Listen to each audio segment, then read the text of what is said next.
Hello my dear students, welcome back to my YouTube channel Boardmass academy. तो students, आज हम जो है क्लास 10th का चैप्टर नंबर 4 डिस्कस करेंगे। आज मैं इस वीडियो में आपको चैप्टर नंबर 4 की इंट्रोडक्शन दूंगा, ठीक है। तो क्लास 10th का चैप्टर नंबर 4 जो हमारा है उसका नाम है क्वाड्रेटिक इक्वेशन।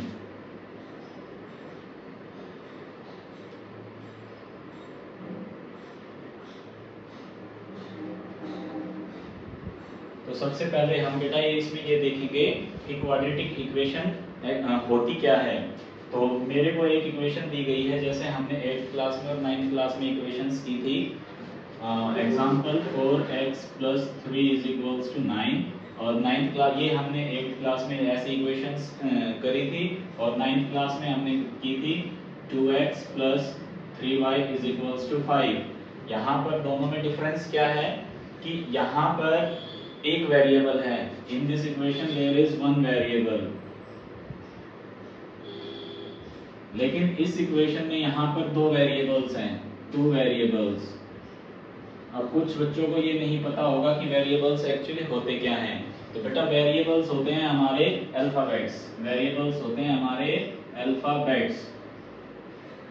वेरिएबल्स का मतलब होता है कि हमें इक्वेशन में x की या y की वैल्यूज को पुट करना है, जिससे कि LHS हमारा RHS के इक्वल आ जाए, ठीक है। अब यहाँ पर हमें चेक करना है what is the degree of variable. अब डिग्री का मतलब क्या होता है? डिग्री का मतलब होता है हाईएस्ट पावर। डिग्री का मतलब होता है हाईएस्ट पावर। अगर वेरिएबल की हाईएस्ट पावर 1 आ जाए, कितनी आ जाए? 1, तो उस इक्वेशन को हम बोलते हैं लीनियर इक्वेशन। अगर यहीं पर हाईएस्ट पावर हमारी 2 आ जाए तो हम इसको बोलेंगे क्वाड्रेटिक इक्वेशन। Quadratic equation.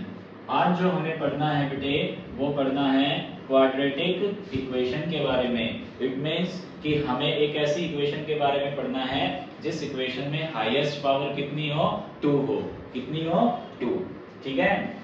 तो आज हम इस क्वाड्रेटिक इक्वेशन के बारे में पढ़ेंगे, और इस चैप्टर में हमें जो जो चीजें पढ़नी है वो मैं आपको फटाफट एक बार इंट्रोडक्शन दे देता हूं, और उसके बाद हम अपनी एक्सरसाइज 4.1 और 4.2 को शुरू करेंगे, ठीक है।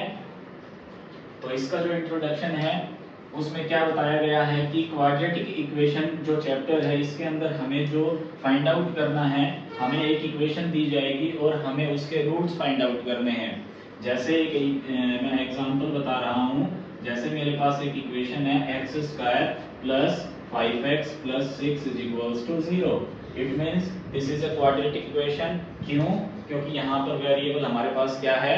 x, और यहाँ पर भी x है, बट द हाईएस्ट पावर यहाँ पर पावर 1 है, यहाँ पर पावर 2 है। तो हाईएस्ट पावर इस इक्वेशन में हमारे पास कितनी है?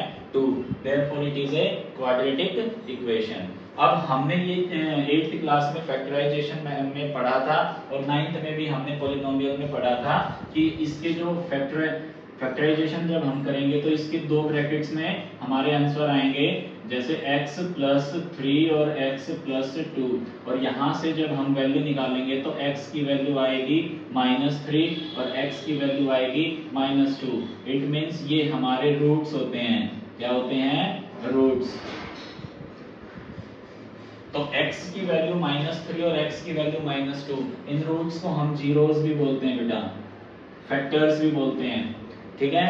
इसका मतलब ये होता है कि x की वैल्यू को -3 अगर मैं इस इक्वेशन में पुट करूंगा तो ये 0 के इक्वल इसका आंसर आ जाएगा। पहला मेथड इसमें जो हमें चीज जो इस चैप्टर के अंदर जो हमें पढ़ना है, एक तो हमें पढ़ना है फैक्टराइजेशन। फैक्टराइजेशन कितने तरीके से होता है? जो हमारी पुरानी बुक थी उसमें हमारे में 3 मेथड्स दिए गए थे। One is middle term splitting method, prime factorisation method बोलते हैं उसको। दूसरा हमारे पास एक क्वाड्रेटिक फॉर्मूले से हमारे को फैक्टराइजेशन करनी है, और तीसरा था हमारा कंप्लीट स्क्वायरिंग मेथड। लेकिन अभी नए सिलेबस के अकॉर्डिंग कंप्लीट स्क्वायरिंग मेथड जो है वो हमारा सिलेबस से कट आउट हो चुका है, तो इसीलिए हमारे को जो फैक्टराइजेशन है वो सिर्फ 2 मेथड से पढ़ना है। पहला जो है वो है prime factorisation method. Prime factorisation method. और जो सेकंड मेथड हमारा फैक्टराइजेशन का है वो है हमारा quadratic formula, by using quadratic formula, by using quadratic formula. एक तो हमें इस चैप्टर में क्वाड्रेटिक इक्वेशन दी जाएगी तो उसके हमें फैक्टराइजेशन करने हैं दो मेथड से। दूसरा इस चैप्टर में हमें एक ये भी बताना है what is the standard form of, what is the standard form of, standard form of quadratic equation. एक हमें यहाँ पर यह बताना है कि क्वाड्रेटिक इक्वेशन की स्टैंडर्ड फॉर्म क्या होती है और कौन कौन से इक्वेशन, ये पूछेगा क्वेश्चन कि कौन कौन से इक्वेशंस जो है वो क्वाड्रेटिक इक्वेशंस है। तो इस चैप्टर में हमें कुछ ज्यादा नहीं पढ़ना है, बस यही दो तीन चीजें हैं कि एक तो स्टैंडर्ड फॉर्म में कन्वर्ट करना हमें आना चाहिए कि क्वाड्रेटिक इक्वेशन की स्टैंडर्ड फॉर्म क्या होती है। कोई भी इक्वेशन दे देगा वो तो उसको स्टैंडर्ड फॉर्म में कन्वर्ट कीजिएगा। दूसरा इसमें जो मेन जो हमारा है इसमें फैक्टराइजेशन है और फैक्टराइजेशन दो तरीके से पूछा गया है, एक प्राइम फैक्टराइजेशन जिसको मिडिल स्प्लिटिंग मेथड के द्वारा हम करेंगे और सेकंड है बाय यूजिंग क्वाड्रेटिक फॉर्मूला। ठीक है बेटा, तो आई होप आपको ये जो मैंने इंट्रोडक्शन दिया है ये क्लियर हो गया होगा। तो अभी हम स्टार्ट करेंगे 4.1 जो कि मेरी अभी अगली वीडियो आएगी तो उसमें मैं एक्सरसाइज 4.1 के सभी क्वेश्चंस आपको कराऊंगा। ठीक है, आई होप आपको ये सब समझ आ गया होगा। Thank you.